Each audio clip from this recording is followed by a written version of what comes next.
ہیں کہ اس وقت ڈیڈ لاک ہے اور واقعی بحران آ سکتا ہے دوبارہ سے؟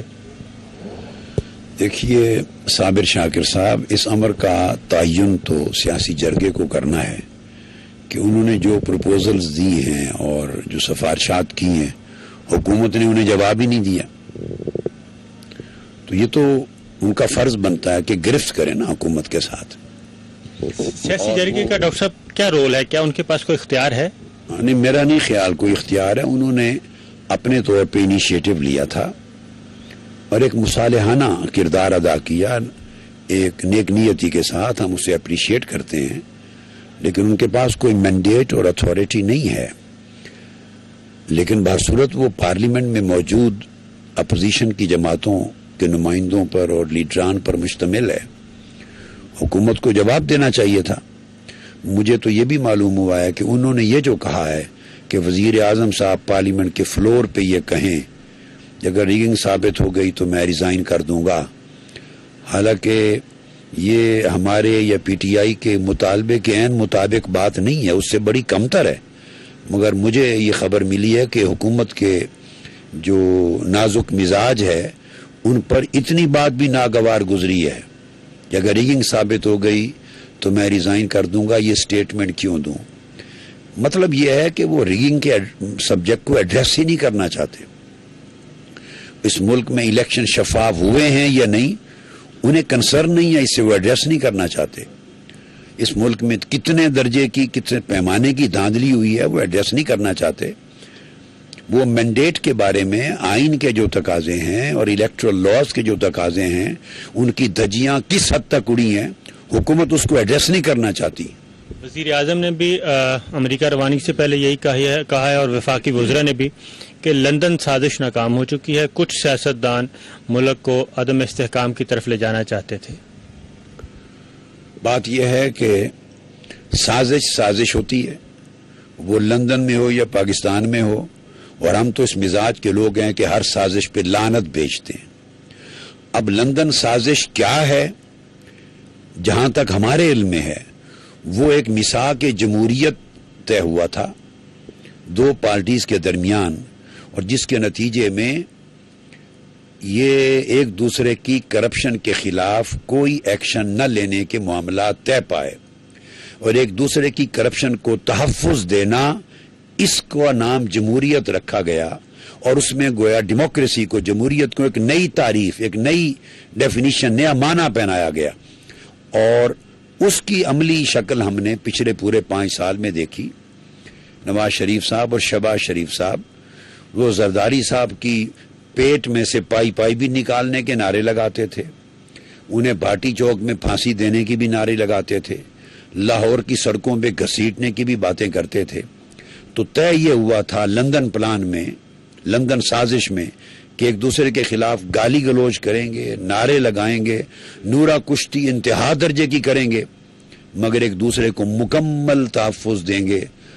آپ خوب جو کر سکتے ہیں، کرنا چاہتے ہیں آپ کریں، پنجاب میں ہم جو کر سکتے ہیں، کرنا چاہتے ہیں ہمیں کرنے دیں، ہم آپ کو کچھ نہیں چھیڑیں گے، آپ ہمیں کچھ نہیں چھیڑیں، اور 5 سال ایک فرینڈلی اپوزیشن کی طور پر آپ کو پورا تحفظ دے کے چلائیں گے، اور اس کے بدلے میں اگلی جب باری ہماری آئے گی تو پھر آپ فرینڈلی اپوزیشن دیں اور ہمیں لوٹ مار کا جو بازار گرم کرنا ہے وہ کرنے دیں اور ہمارا ساتھ دیں، ہمارے بھی 5 سال چلائیں۔ یہ ہے لندن پلان، یہ ہے لندن سازش۔ اس کے علاوہ تو میرے نزدیک کوئی لندن پلان اور سازش اور نہ پہلے تھی نہ کوئی بعد میں۔ ایم کیو ایم کو حکومت نے پیشکش کی ہے کہ وفاقی کابینہ میں آ جائیں، تو کیا آپ سمجھتے ہیں کہ ایم کیو ایم کو بھی مینیج کر لیا ہے گورنمنٹ نے؟ میں اس پر کوئی کمنٹ نہیں کرتا۔ جہاں تک وفاقی حکومت کا تعلق ہے، ان کا تو وتیرہ ہی ہے، یہ ہر ایک کے ساتھ ڈیل کرنے کے عادی ہیں۔ رہ گیا ایم کیو ایم اور اس کی قیادت، آیا انہوں نے کوئی ایسی چیز قبول کی ہے یا نہیں، اس پر میں کمنٹ نہیں کر سکتا۔ وہ اس کا جواب تو وہ خود دے سکتے ہیں، یہ آنے والا وقت بتا سکتا ہے فیصلے کیا ہوتے ہیں، اس سے اندازہ ہوگا۔ ماڈل ٹاؤن کی ایف آئی آر جب تک درج نہیں ہوئی تھی اس وقت تک ڈاکٹر صاحب یہاں پہ ایک بہت بڑا ایشو کے طور پہ آپ نے اٹھایا، لیکن اب ہم کچھ عرصے سے دیکھ رہے ہیں کہ ماڈل ٹاؤن کا معاملہ پس پردہ چلا گیا ہے اور کوئی گرفتاری بھی عمل میں نہیں آئی۔ ماڈل ٹاؤن کا معاملہ صابر شاکر صاحب انشاءاللہ کبھی پس پردہ نہیں جا سکتا ان ساروں کی گرفتاری پر، اور ہم کل انشاءاللہ تعالی ان کی گرفتاری کا بڑا پرزور قومی سطح کا مطالبہ کر رہے ہیں، اور ہم ان کو نہیں چھوڑیں گے۔ اور ماڈل ٹاؤن کی جو شہادتیں ہیں اور ان شہیدوں کا خون ہے وہ اس پورے انقلاب کی جد و جہد کی فاؤنڈیشن ہے، اور انقلاب کی آبیاری جد و جہد کی، اس کی فصل کی آبیاری ماڈل ٹاؤن کے شہداء کے خون سے ہوئی ہے۔ اس کو پیچھے کرنا ان کے خون شہادت سے دھوکہ ہے جو کبھی کوئی شخص نہیں کر سکتا، اور ماڈل ٹاؤن کا انشاءاللہ جو سانحہ ہے اس کا انتقام قانون کے طریقے سے لیا جائے گا، اور جو ذمہ دار ہیں وہ کبھی نہیں چھوٹیں گے، اور ہم اسے کبھی پس پوش نہیں جانے دیں گے انشاءاللہ۔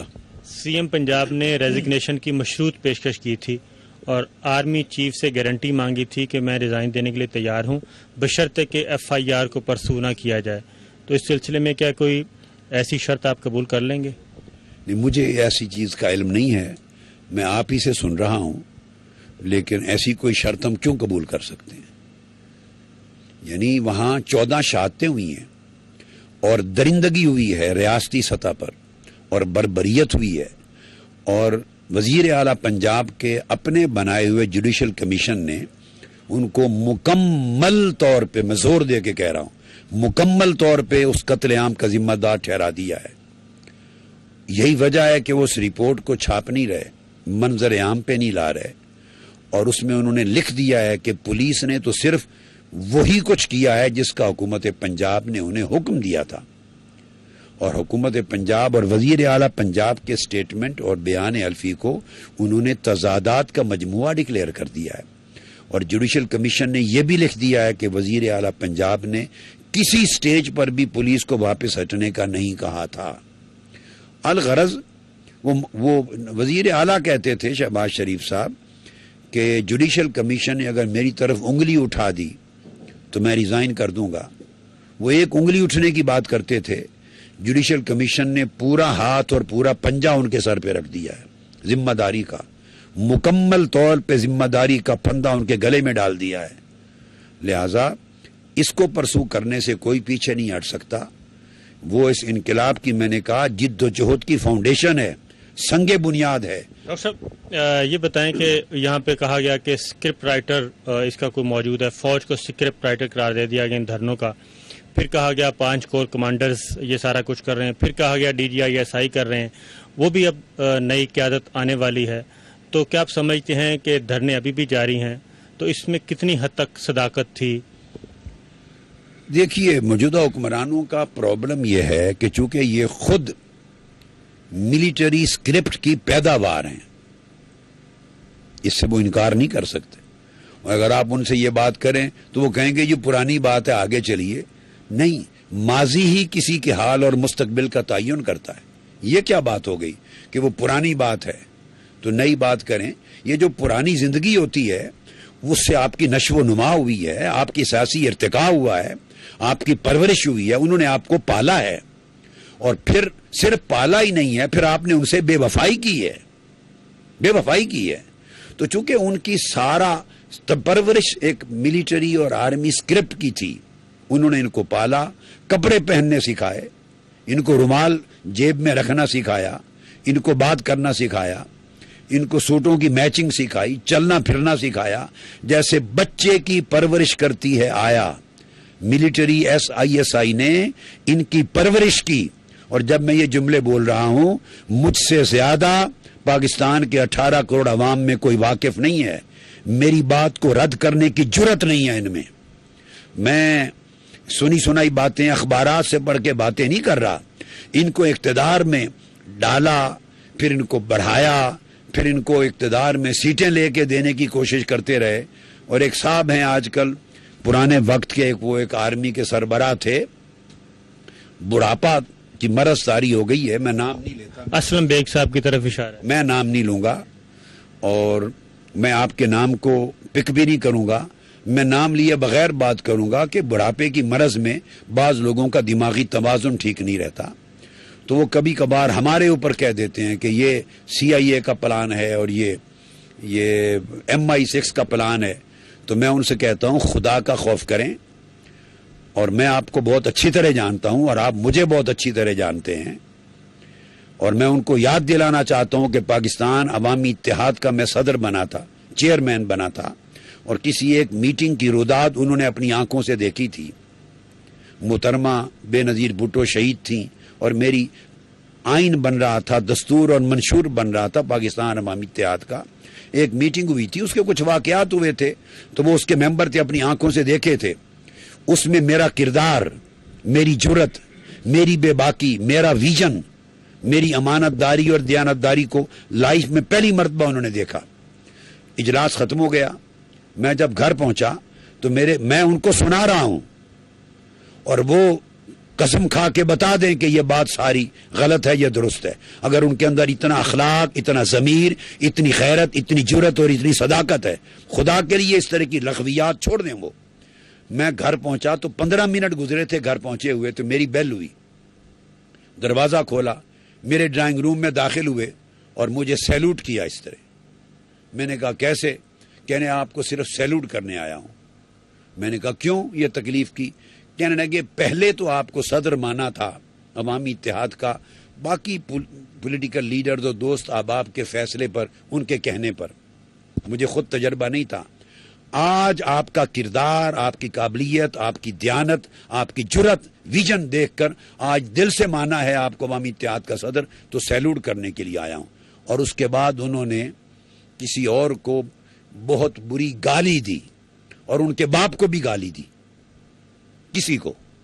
یہ کردار ہے ان لوگوں کا، باہر یہ کچھ اور ہوتے ہیں، اندر کچھ اور۔ ڈاکٹر صاحب یہ وہ صاحب ہیں جنہوں نے ایک وقت میں نواز شریف صاحب کو اقتدار میں لانے کے لیے جو نہیں لا سکے تھے اس وقت، یہ آرمی چیف تھے، وہ 14 سیٹ سے ہار گئے تھے، محترمہ بے نظیر بھٹو شہید بن گئی تھی۔ یہ 1988 کا غالباً الیکشن ہے، 1988 کا۔ جی بالکل۔ تو یہ سیٹیں لے کر دیتے تھے ان کو، کبھی ایک جماعت کے پاس 114 سیٹیں ہیں، وہ سودا طے کرواتے تھے نواز شریف کا۔